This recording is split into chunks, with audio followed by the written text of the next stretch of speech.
a la mesa, a su escritorio, del puñetazo se le cayeron las gafas y las gafas cayeron antes que el puño, y el puño cayó encima de las gafas, y se le rompieron. Y entonces cogió el borrador y me lo tiró. Me tiró el borrador desde donde estaba hasta donde estaba yo, que era unos 10 metros, y cogió un mandazo. Y yo lo cogí en el aire y se lo devolví. ¿Y si le dio? No. ¿Por fortuna? No. Yo no sé si por fortuna o no sé qué, pero no. Entonces, en ese momento sonó el timbre y yo me fui. Me dice, usted no se va porque la clase no ha terminado. Y yo le dije, pues para mí ya terminó. Y digo, y salí y me fui. Y me acuerdo que John Cajamarca, el que me llamó un compañero que está en España ahora, me llamó y me dijo, cuando salimos, dice, bien, hermano, bien. Y yo le dije, sí, lo mío está bien, lo malo es lo de ustedes, que ninguno dijo nada. Entonces yo le dije, lo mío yo sé que está bien, pero lo malo es lo de ustedes, que se quedaron todos callados y que ninguno le exigió un comportamiento. Entonces yo salí de ahí y me fui. Y cosa curiosa, yo ya no volví más al colegio. Entonces él me mandó a llamar con mi mamá. Pues mi mamá fue el otro día a hablar con la directora de la unidad, que ya había tenido un problema. Entonces mi mamá le dijo, mire, es que mi hijo tuvo un problema con un profesor. Y pues aquí no me han dicho nada, aquí nadie sabe nada. Y fueron a preguntarle que usted ha tenido, le preguntaron al profesor, cosa que le honra, que si usted ha tenido algún problema con alguna alumno, que yo sepa no, las cosas de clase se resuelven en clase, pero eso no ha salido de ahí. Y yo sí llevé a mi mamá. Y entonces mi mamá fue y lo vio. Entonces cuando mi mamá lo encontró, el profesor le dijo, dígale a Raúl que lo estoy esperando en clase, que las cosas de clase se arreglan en clase y que vuelva.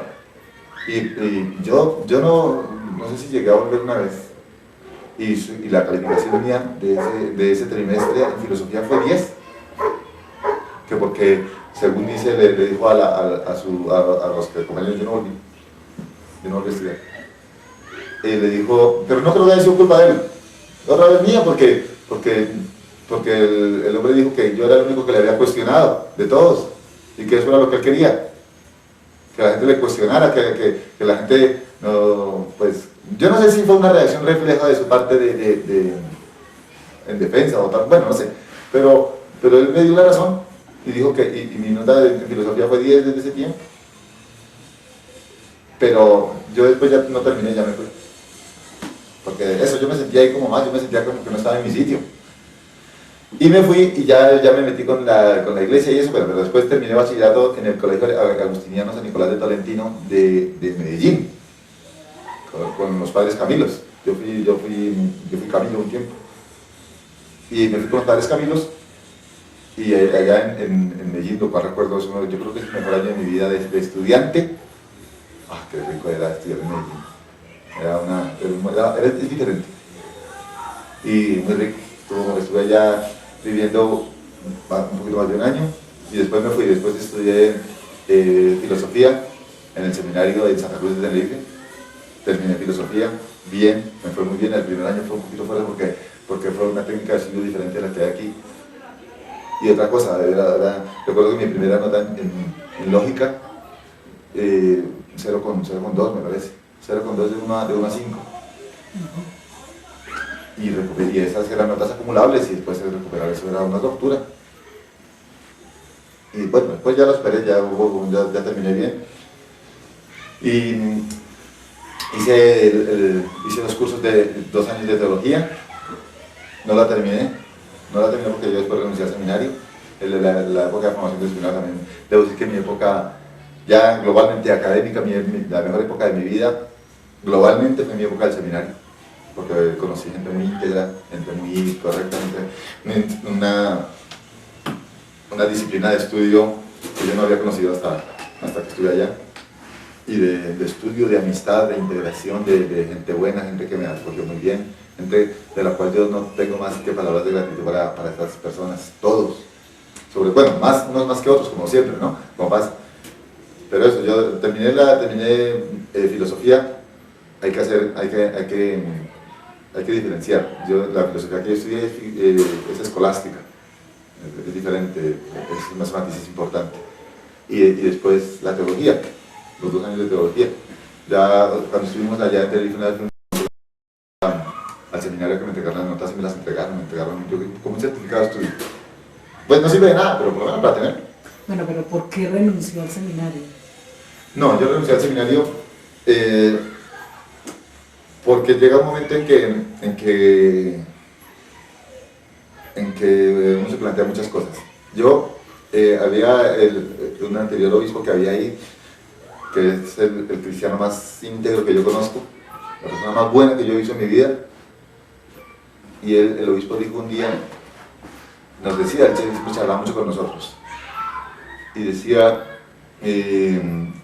la diferencia entre un cura misero, o sea que solamente se carga de decir misas, y un cura mísero es solamente una tilde. Entonces, cuidado con eso, y nos dio mucho hincapié en que ser cura era una cosa que era más que decir misas, y no era una profesión. No, y eso es eso, que nosotros, es lo que nosotros vemos aquí, la mal llamada iglesia que tenemos aquí, que eso es una vergüenza pública, es un escándalo desde el punto de vista eclesial, socialmente es una vergüenza, y religiosamente es un escándalo. Y yo veo que aquí hacen todo lo que a mí en el seminario me dijeron que me hicieron. Y entonces, por eso yo digo, me da pena que la gente, porque claro, también decía este mismo obispo, decía que a veces la única página de la religión que lee mucha gente es la vida de los curas. Es la única página. Entonces, si el cura no es el ejemplo, pues, y no lo son.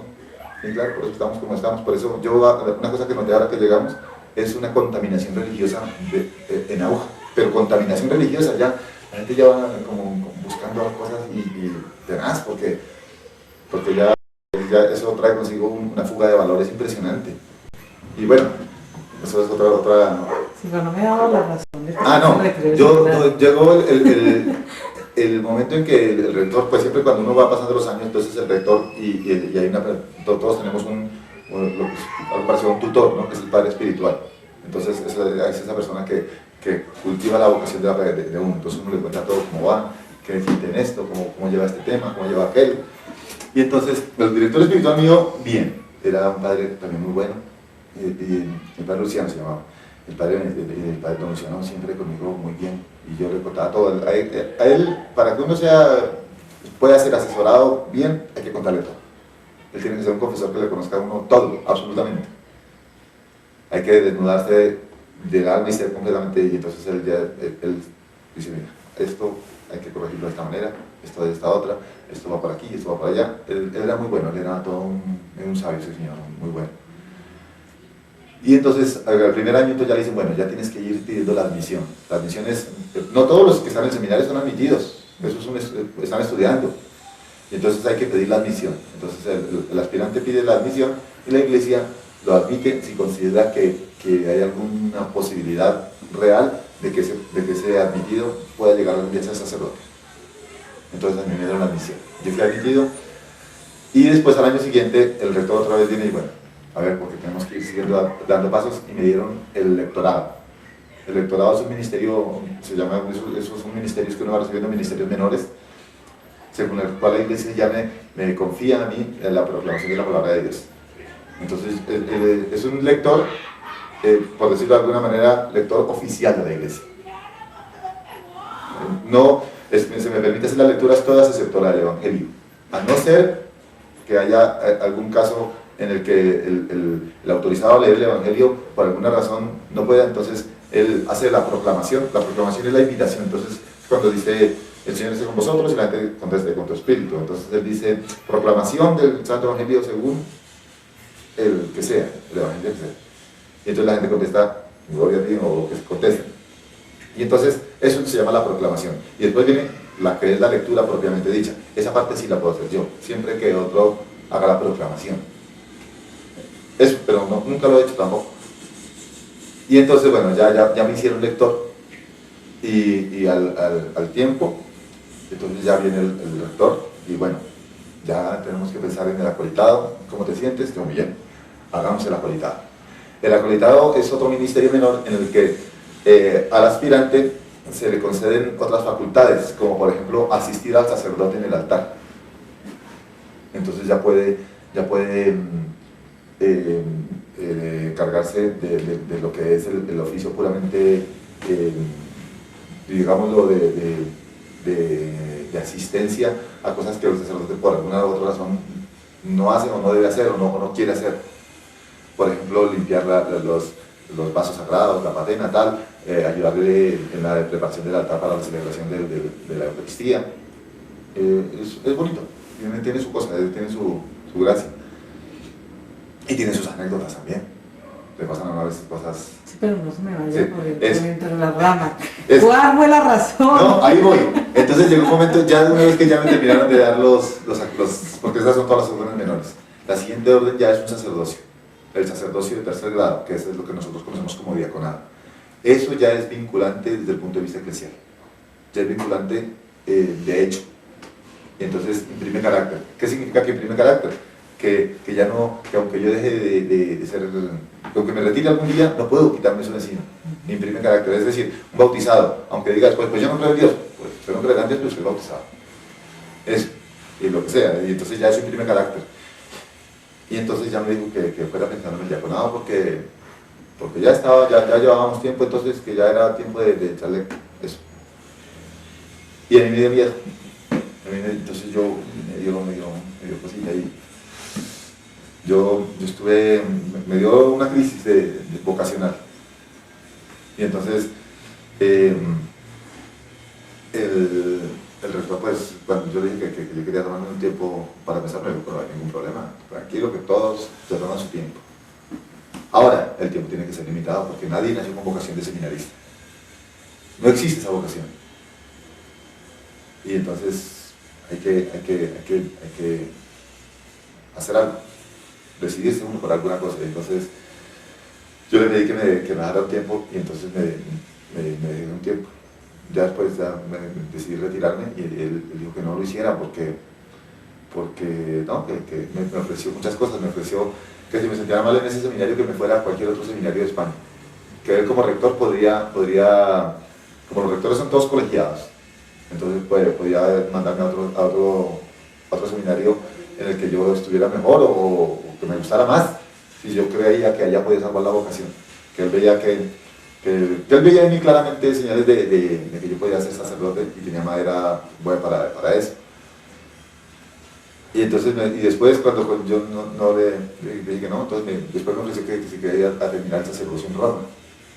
Y yo, es lo mismo, igual que otro seminario, pero en otra ciudad. Lo que pasa es que Roma tiene aquello del Vaticano y tal, ¿no?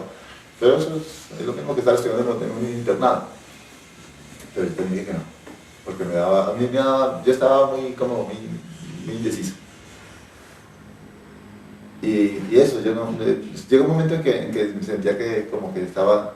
No, yo no sé si a la larga fue lo que hice bien, estuvo así, ¿no? Eso solamente se sabrá con el tiempo, a la larga, muy a la larga. Pero en ese momento yo no quise continuar.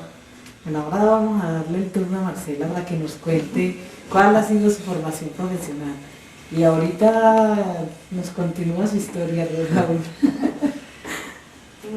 Bueno, yo hice kinder y primero de primaria en la Escuela Libertad Bacet.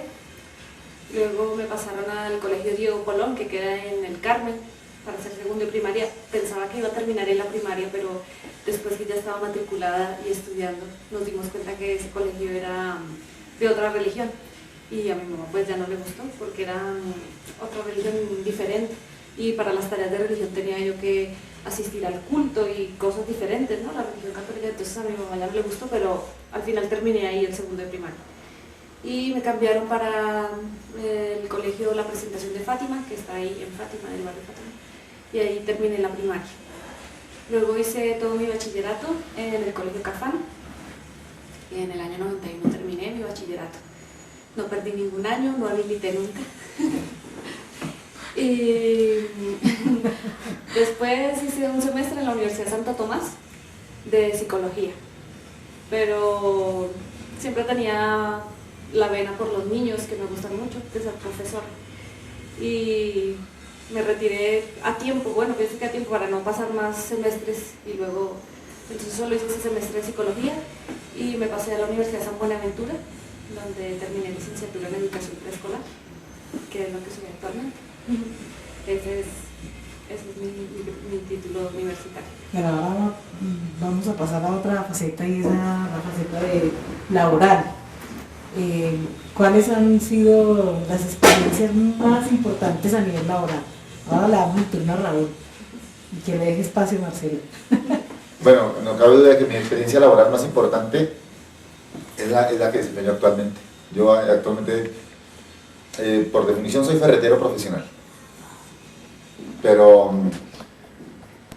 la connotación de ferretero aquí no es igual que allá. Porque yo creo que mi trabajo es de asistencia técnica al cliente, preferencialmente al cliente de habla no española.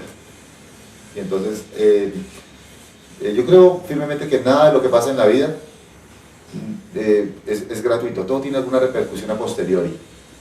Y digo esto porque lo que me ha dado de la posibilidad de salir adelante profesionalmente ha sido el tiempo que yo pasé por el INEM y la decisión que tomé en su día de aprender alemán. Entonces yo hice la opción por los idiomas y en ellos por el alemán desde que estaba en segundo de bachillerato. Y vi alemán desde segundo hasta lo que hice de sexto. Y después en el seminario, cuando estaba allá, otra cosa que tenía muy importante el seminario era que le daban mucha importancia también al alemán, porque Canarias es un destino turístico de primer orden, y sobre todo destino turístico de los países fríos de Europa. Y hay una colonia muy importante de residentes alemanes, ingleses, franceses, sobre todo, algunos que otros suizos. Y entonces la idea de mi puesto de trabajo es asistir y asesorar técnicamente a los clientes en asuntos de ferretería, en asuntos de trabajos de casa, sobre todo, y también asistirlos y asesorarlos en su idioma propio. Y eso se lo debo mucho al INEM, a que me ayudó mucho. Y entonces debo decir que la empresa donde yo estoy actualmente se me valora muchísimo y se me aprecia muchísimo gracias a que yo les he resuelto la papeleta de la asistencia a los clientes extranjeros, decimos extranjeros allá, a los no españoles, a los no canarios, a los clientes extranjeros en su idioma de origen. Eso es muy importante y es una cimera, ¿no? Eso todos allá sí. Yo no digo que lo hable perfectamente, pero hasta ahora debo decir que me desenvuelvo muy bien. ¿En alemán? Muy bien en alemán. ¿Y en qué otro idioma? Fundamentalmente alemán, también un poco de francés y en inglés. ¿Italiano no? Sí, algunas palabras del italiano, es que el italiano es muy sencillo. Muy versátil. Al ser una lengua romance también ayuda mucho, ¿no? Porque hay una similitud incluso gramatical y la raíz etimológica es muy parecida con la española, entonces el italiano es muy fácil de llevar. Yo recuerdo que antes de eso trabajé en un hotel y había mucho cliente italiano y entonces uno siempre aprende algunas cosas hasta que sea de contacto con la gente. Sí, y he aprendido mucho de idiomas, pero además de lo que aprendí en el colegio y en el seminario, en el contacto directo con la persona, aprende uno muchas palabras y muchas cosas. Se aprende mucho con esa es la necesidad que tiene uno de comunicarse, le obliga a uno a aprender harto.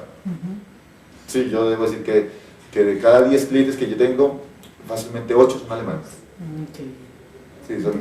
Sí, porque hay una colonia, hay un pueblo, se llama Abades, y sobre todo la parte de Abades y del Polis de Abona, que es otro pueblito ahí, que viven solo alemanes, ahí no viven sino solo exclusivamente personas alemanas, matrimonios ya, sobre todo jubilados, que vienen de Alemania a pasar vivir de su pensión en Canarias.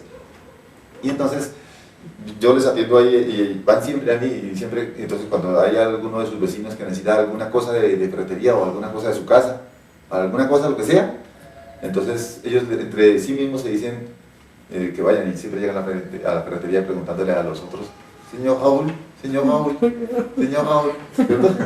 Bueno, señor Raúl, le damos el turno a Marcela. Bueno, mi experiencia laboral también empezó allá en Tenerife porque yo me fui para allá justo terminando la universidad, así que no había trabajado aquí nunca. Fue presentar la tesis y me fui a la siguiente semana. El grado lo recibió mi mamá, mi diploma y eso, porque tampoco alcancé a estar en la ceremonia. Así que de trabajar empecé allá en Tenerife, así que es una experiencia nueva y aparte primer trabajo y primera vez que trabajaba y en otro sitio y siempre es un poquito fuerte. Además ahí el nivel o la forma de trabajo también es diferente porque se hace muchos turnos, muchas cosas por la noche. Y aquí uno no está acostumbrado, se trabaja también domingos, festivos, porque es otro ritmo del turismo y eso obliga a trabajar todos los días, los festivos, mucho por la noche, así que era diferente.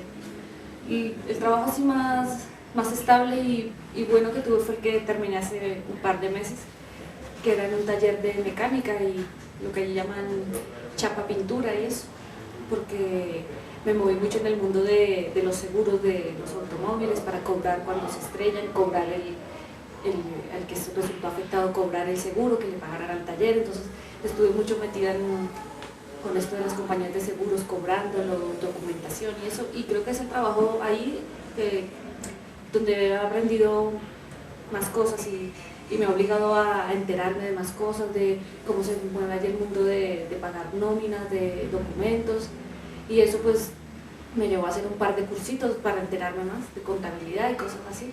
Pienso que ese ha sido mi trabajo allí más importante. ¿Cómo es la oferta laboral allá? ¿Fue fácil para los que encontraron los trabajos?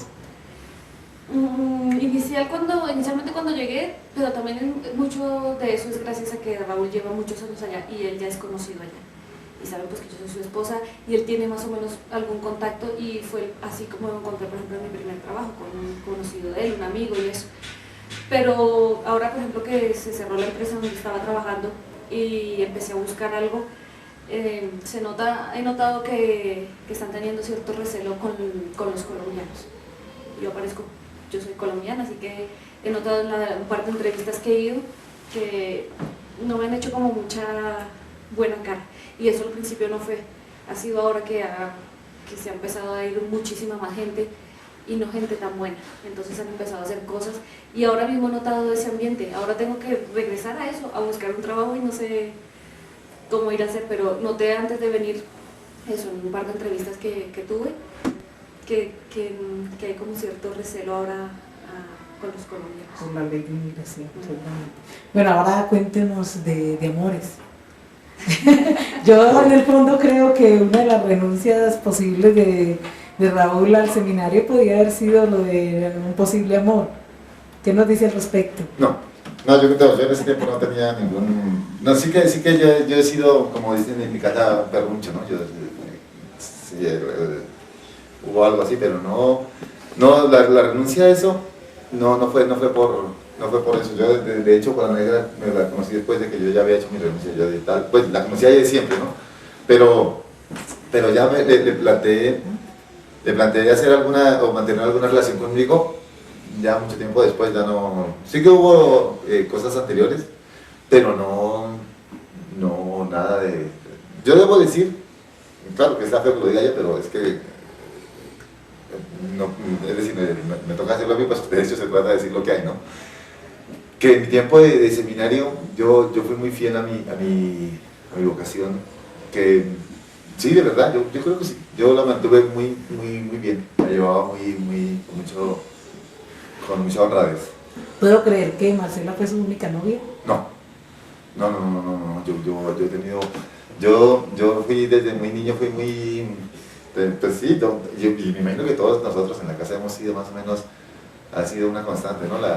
Que las muchachas pues, siempre estaban a la orden del día. Sí, hubo muchachas así muy, incluso que iban a la casa y todo, pero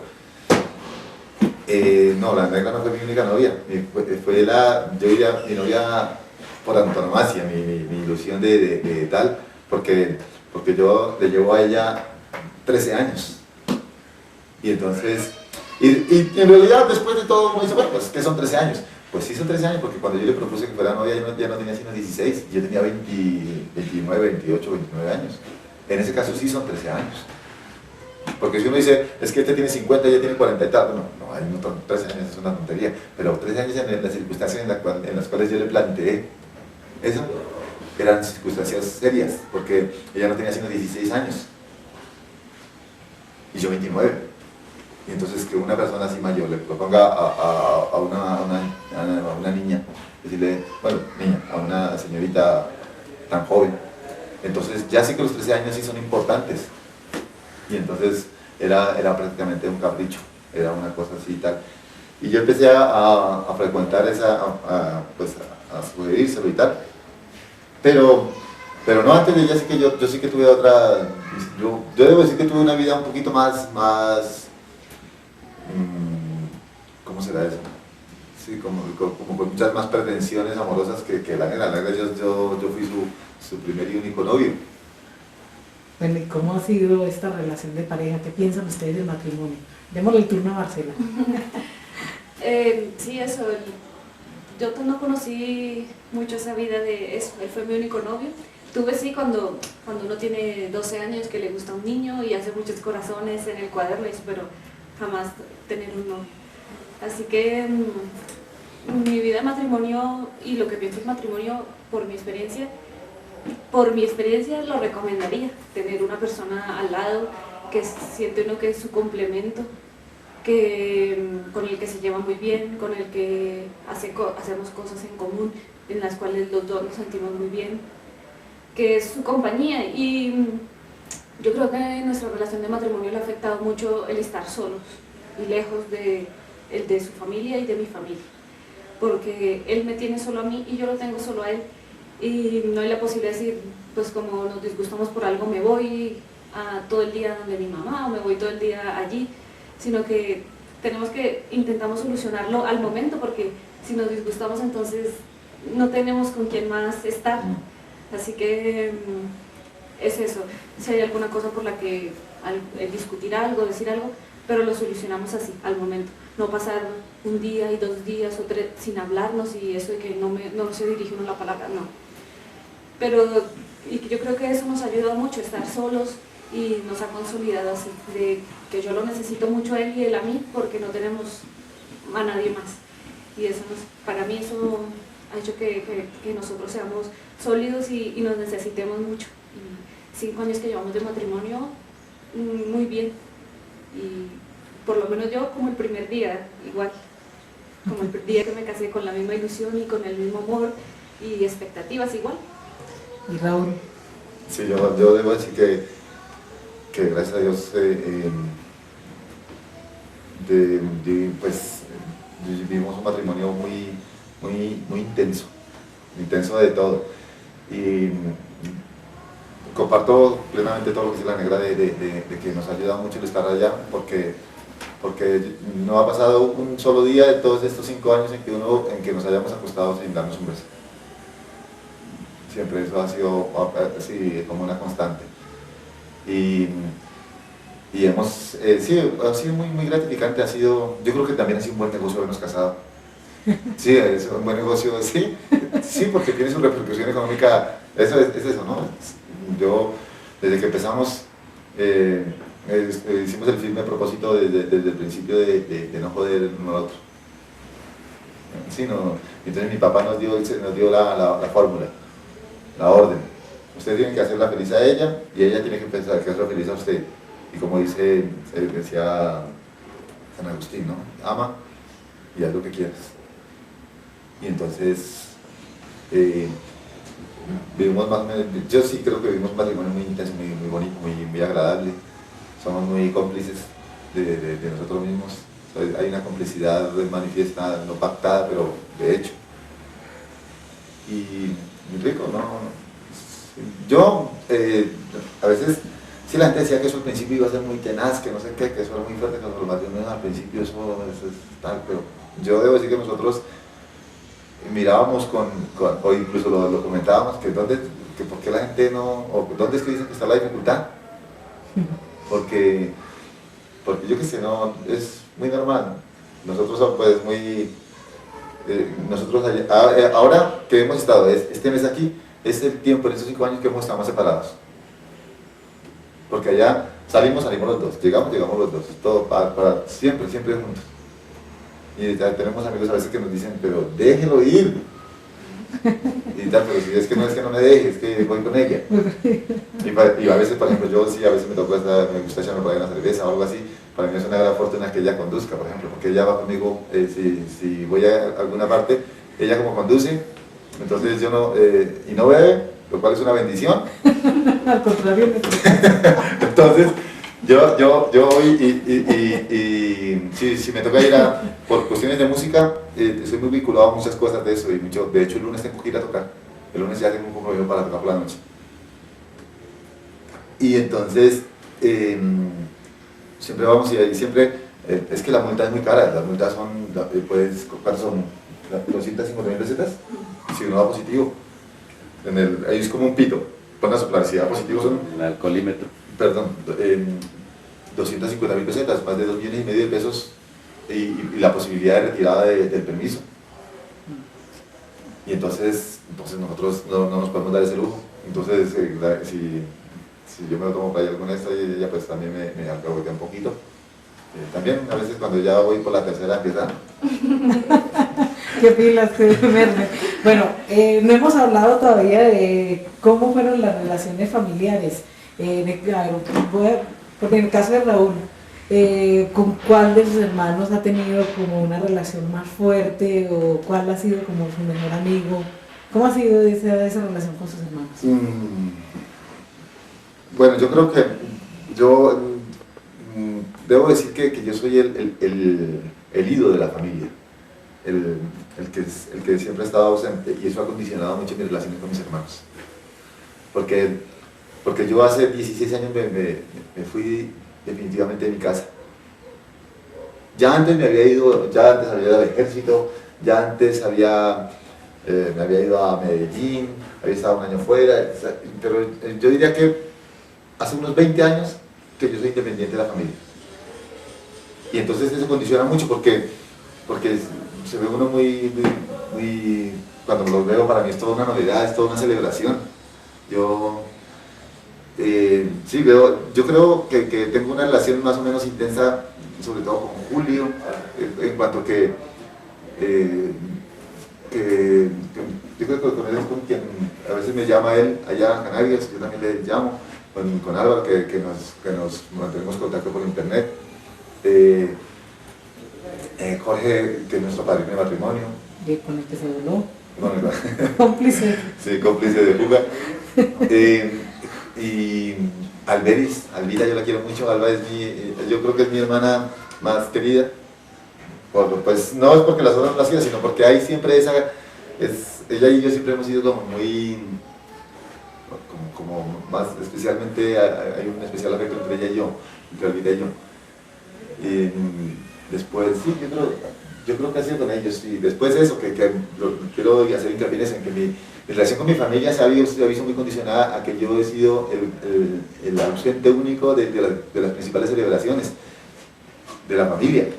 Yo, sin ser esa celebración del 50 aniversario, me he perdido muchas otras, muchos matrimonios de mis hermanos. No he asistido prácticamente casi que a muy pocos. Y entonces, en celebraciones, por ejemplo, cuando mi mamá cumplió 40 años, yo no estaba.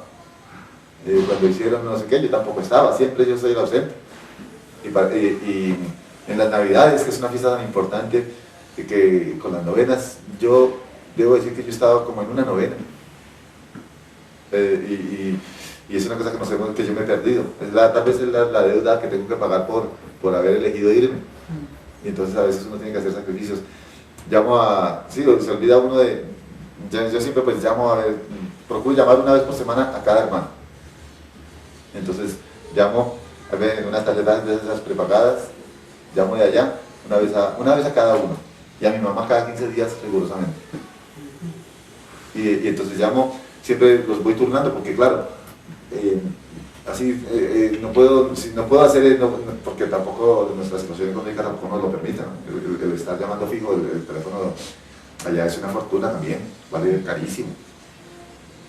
Y entonces eso, procuro llamar, procuro mantener un contacto con todos, y eso,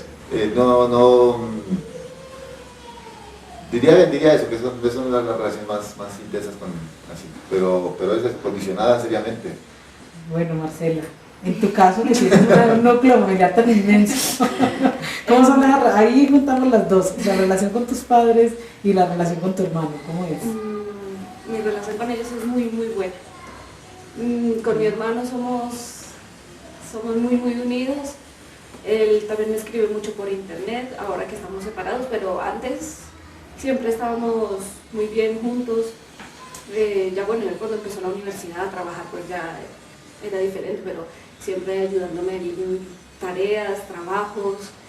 Es eso, sí, siempre juntos y es eso, como somos solo los dos, pues sí, nos llevamos muy bien.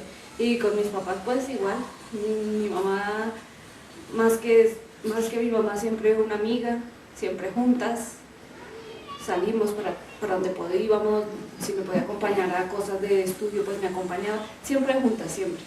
Así que el irme ahora era muy duro por eso también, porque ella siempre estaba conmigo. Con ellos muy bien, mi familia, los cuatro, siempre juntitos. Raúl, ¿cómo ha sido la relación con sus padres? Bien, yo otra vez tengo que remitirme al caso anterior, ¿no? Yo al ser el ausente, pues cuando llega uno, pues yo trato de aprovechar su compañía, ¿no? Y entonces, pero no, yo creo que bien. Yo nunca he sido, pues, después de que ya he superado ya todos los problemas de adolescencia, yo creo que no, pues más bien, bueno, a veces tengo diferencias con ellos en cuanto que, hombre, pues no comparto muchas cosas que ellos, pero yo veo ya pues que es una batalla prácticamente en la que no quiero meterme, porque yo ya no quiero cuestionar porque pues ya me parece que ya no va a lugar, y mucho menos yo que estoy viviendo lejos. Entonces, pero no, yo pues, sobre todo, siento una gran admiración y respeto por mi papá, además evidentemente, además del cariño y del afecto que le tengo, siento una gran admiración por su tenacidad y por su constancia, su capacidad de salir adelante, ¿sí? Y en mi mami también el encomio y el aplomo que muestra muchas veces. Yo creo que era el complemento tal vez necesario de mi papá, que es tranquilón. Ella era la chispa, ¿no? Pero yo, sí, bien. Yo creo que es muy apegado. Yo procuro llamarlos cada 15 días, desde allá, siempre. A ver qué se ofrece, qué hace falta, o qué se necesita, o qué hay. Bueno, me faltan dos preguntas. Una, ¿cuál es el mayor logro y cuál es la mayor frustración que han tenido en sus vidas? A ver, démosle el turno primero a Marcelita. Bueno, yo pienso que hasta el momento mi mayor logro, pienso que es el haber estudiado y terminado la carrera que quería hacer y ser lo que quería hacer, porque en realidad eso lo hice sin siquiera pensar mucho en si después iba a tener trabajo, si me iba a ir bien, sino realmente porque me gustaba. Y el logro, pues lo que es lo que pienso que voy a terminar mi vida, que es haberme casado y hasta ahora ser feliz. Y el logro es llevar un matrimonio bien y lograr estar bien, intentando siempre eso, ser felices. Y pienso que es un logro de cada día, pasar el día bien, sin problemas, ir logrando eso, consolidar un matrimonio. Frustración, pienso que hasta ahora no he tenido así algo que yo diga que estoy frustrada por algo que no logré. Yo creo que no. Más bien expectativas así de lo que vendrá, por ejemplo, de tener un hijo. Es más que frustración, son expectativas que tiene una hora de cómo vendrán las cosas ahora, formar ya una familia con hijos y que será otra etapa diferente. Pero no frustración, más es expectativas de lo que vendrá. Ahora sí, Raúl.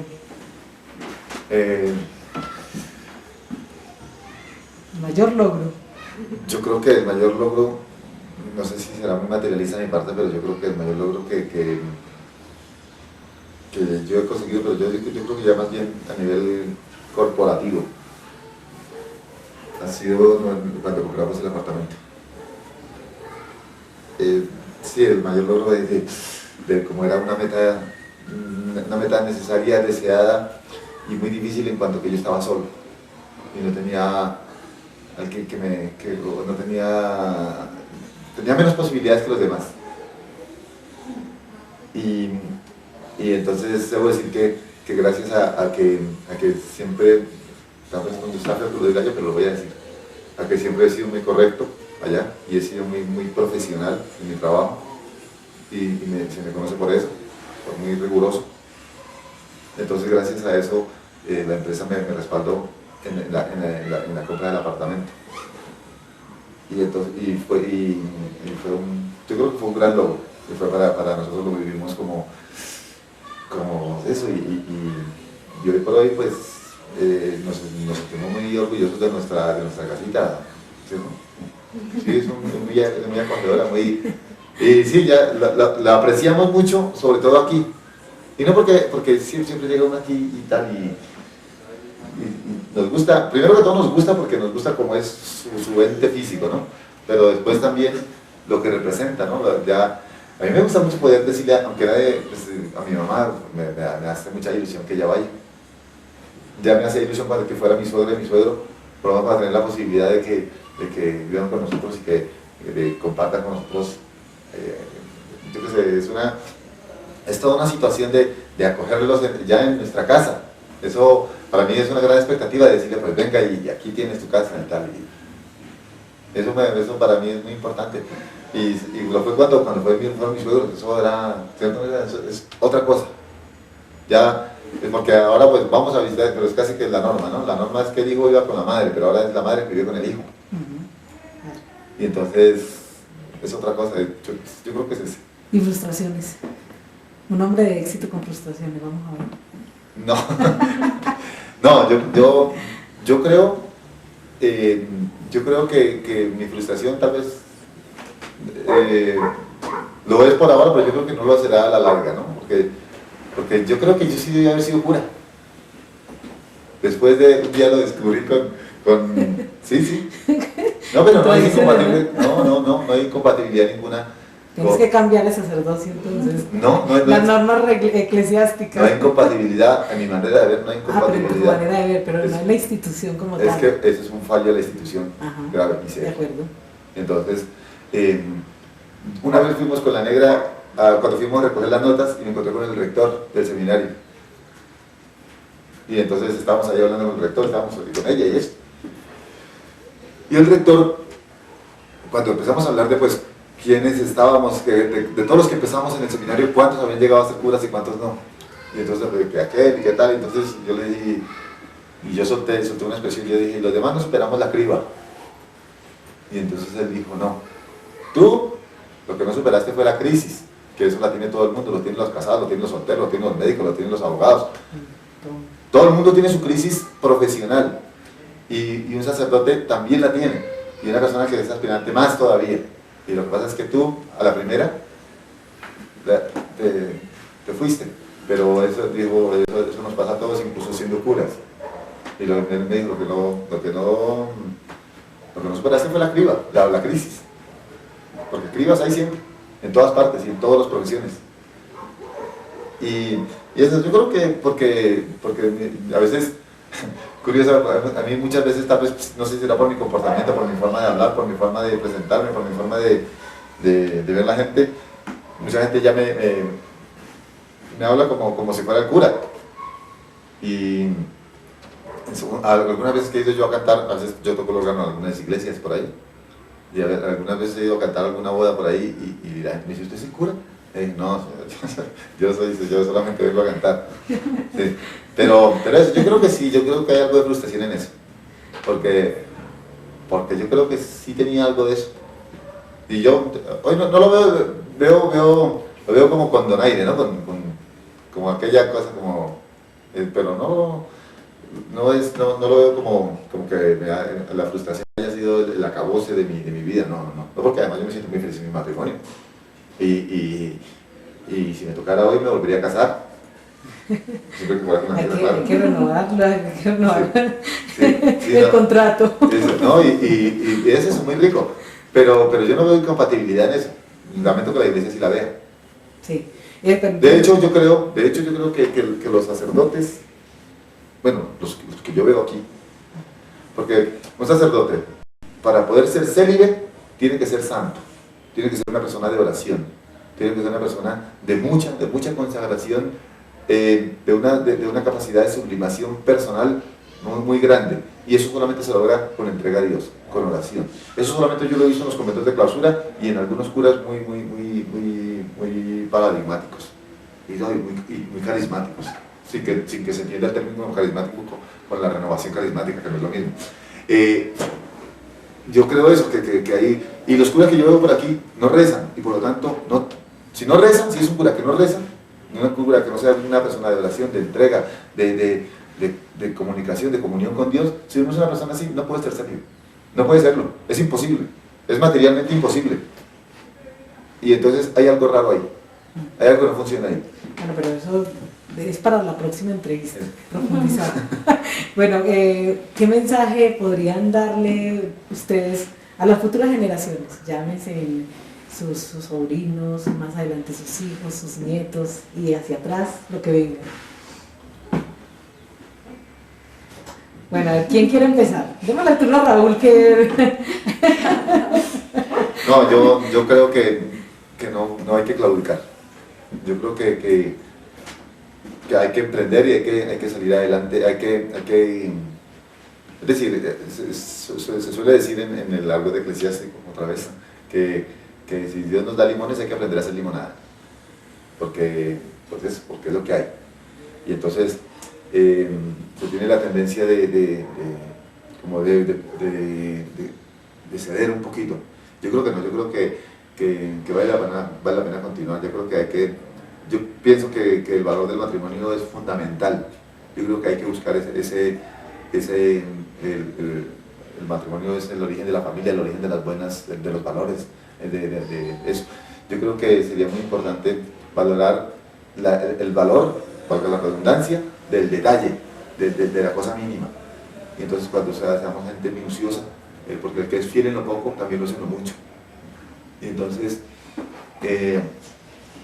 si vemos la importancia de las cosas mínimas, de la rectitud en las cosas pequeñas, también lo serán en las grandes. Y de cultivar aquello que está en desuso, que es la bondad, la honradez, la delicadeza, la generosidad, el detalle. El otro día fui a saludar a un señor, yo saludarlo porque me nace saludarlo, porque pasaba por ahí. Entré, a ver, buenas, ¿cómo le va? Vengo a saludarlo. ¿No se acuerda de mí? No, pues Raúl Ramírez. Dice, ¿cómo le va? Tal. Espere, le doy algo para que llegue. No, que yo no quiero nada, yo vengo a saludarlo. Entonces sí, porque yo le dije, no, si es que yo no vengo a pedirle nada, yo vengo a saludarlo, a ver cómo está, si está alentado, si tiene salud. Y la gente confunde eso, llega a saludar, a ver qué le doy. No, señor. Se lo dije así y yo le dije, no, yo no quiero nada. Yo lo que vengo es a saludarlo, a ver si está bien, si tiene salud, de lo cual me alegrará mucho. Y entonces ya después me fui. Pero es eso, ¿no? Que la gente se ha perdido eso. Antes llegaba uno a saludar, llamar por saludar, ya llamo es, hola, ¿cómo estás? Y ¿cómo te va? ¿Y qué quiere? No quiero nada, quiero saber cómo estás. Eso, y entonces volver a encontrar esa parte, ¿no? Esa parte que ya pensamos, ya tenemos miedo del contacto personal, ¿no? Y uno sale por ahí incluso entonces, a ver qué me querrá pedir, o primero pedir, o segundo quitar, o querrá aprovecharse de algo de eso, ¿no? No, el desinterés, el hacer algo sin esperar a que te devuelvan, no, es... Bueno, Marcela, ahora sí no tienes salida. Cuando no, el mensaje hacia futuros de Marcela.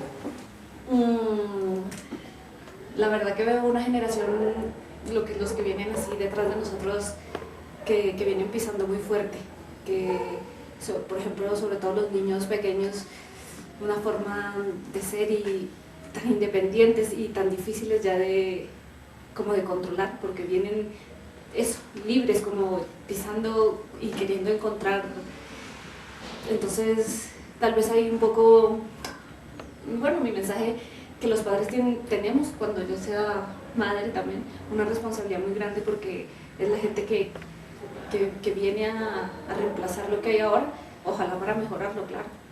Entonces, un mensaje eso de mucha responsabilidad tal vez al educar a los hijos, porque veo eso ahora mismo, que son unos niños que no se pueden controlar mucho, y eso, por ejemplo, a mí eso me da miedo de pensar en tener un hijo, que uno sí tiene una mucha ilusión de que sea así, que ojalá sea así, pero que el contacto con el mundo y eso se le escapa a uno de las manos. Tal vez eso es lo que yo, de la responsabilidad al educar a los hijos, de intentar por lo menos darles lo mejor, las mejores bases, ya después lo que se encuentre en el mundo, por lo menos que eso les sirva para pensarse hacer alguna cosa. Bueno, yo quisiera aprovechar, no sé si me llevo más del tiempo que estaba programado, pero qué bueno sería que ustedes nos hicieran una comparación de lo que es Colombia con respecto a lo que ustedes han vivido en España. Una comparación, qué hay de bueno allá, qué hay de malo con respecto a Colombia, qué hay de bueno en Colombia o de malo con respecto a España. Yo creo que hemos hablado muchas veces con la negra de cosas así, de esta pregunta, lo hemos planteado, porque siempre está la disyuntiva, nos vamos, nos quedamos, tal. Y entonces yo veo la gente, el español promedio que yo conozco, de la gente que yo trato, y que trato mucha gente, sobre todo por mi trabajo, es aquella persona acomodada en la posibilidad económica y renuncian muy fácilmente a la formación intelectual. Sobre todo los jóvenes, la juventud canaria, por ejemplo, es una juventud mediocre desde el punto de vista académico. No, porque existe lo que se llama, desde el punto de vista filosófico, bueno, la filosofía aplicada a la sociología, del neoliberalismo ultranza, ¿no? Mientras la parte económica vaya bien, el resto no importa. Y entonces una vez que el muchacho tiene 18 años, le es más fácil conseguir un trabajito de camarero, de lo que sea allá, un trabajito que le reporta un sueldo más o menos razonable, y con ese sueldo ya tiene posibilidad de comprarse un carro. Normalmente los padres no viven con sus padres, no tienen nada que quejarse, no estudian, renuncian incluso al bachillerato. Mejor. ¿Por qué? Pues porque tienen el dinero, y entonces eso allá, yo no conozco una sola persona allá que diga, bueno, pues termino esta carrera y ahora voy a especializarme en esta otra, que va. Nosotros echamos mucho en falta la enseñanza de aquí, de los muchachos que estudian por la mañana, por la tarde van, o por la noche van a las universidades, todo el mundo, el que menos está buscando a ver cómo sale una carrerita para capacitarse, hacerse más profesional día a día. Allá no. Aquí eso es una gran cosa que tenemos nosotros, que es gente muy que le gusta prepararse, quiere destacar en eso. Y allá su contrapartida ya es eso, que allá se acomoda mucho en la posibilidad económica. Una vez resuelto con el aspecto económico, no hay por qué estudiar. Es más, ¿para qué estudio si ya tengo mi trabajo? Entonces no estudio. Eso yo lo echo mucho en falta. Es un gran valor de aquí de la gente colombiana, que es gente muy buena en ese aspecto, muy emprendedora, le gusta superarse, una capacidad de superación que yo echo en falta allá. A ver, Marcela, ¿qué te ha llamado la atención? ¿Qué es como más sobresaliente allá en España, que se tiene en España y no se tiene en Colombia? La verdad, no sé, ¿será que yo quiero mucho a mi tierra? Y cada región y cada país tiene sus costumbres y sus formas de ser. Pero tal vez lo que más podría yo decir así que es diferente y que hay allá es la organización, tal vez. Organización, y que la gente tiene tal vez más, piensa más en cuidar lo que hay, ¿no? Cuidar lo que tiene. Aquí tal vez somos un poquito en eso, pues como esto no es mío, pues si tiro aquí la basura, si pego aquí un chicle bajo de la silla, pues como esta no es mía, yo me voy a ir y aquí no es mío. Allá tal vez en eso es diferente, la gente intenta cuidar un poco más y hay tal vez más educación en eso, en que aquí nos vamos a subir todos en este bus, pues, ¿no? Entonces, tal vez eso, la organización en el tráfico y en esas cosas, es lo que veo que tal vez más progresista, ya no más